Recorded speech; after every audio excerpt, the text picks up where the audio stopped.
government. This one focuses on the budget deficit. The last government reduced the budget deficit from around 10% of GDP to just under 5%, but it still ended up much higher than it had intended at the beginning of its parliamentary term. Now we have a new government with a new mandate for further fiscal consolidation. We know from the Conservative manifesto that it's looking to tighten policy by about 5.2% of GDP over its parliamentary term. And we also know that much of that consolidation is going to come from spending cuts. It's not going to be on the revenue side.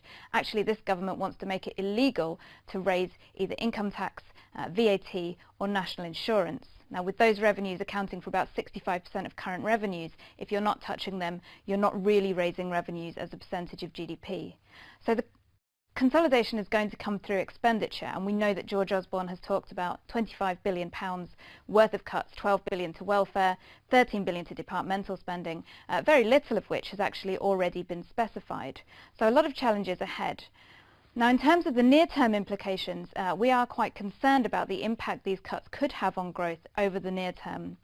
Now, the last government actually cut spending by a similar amount with actually quite minimal impact on growth. There's a couple of reasons for that. Number one is some of its targets were allowed to slip.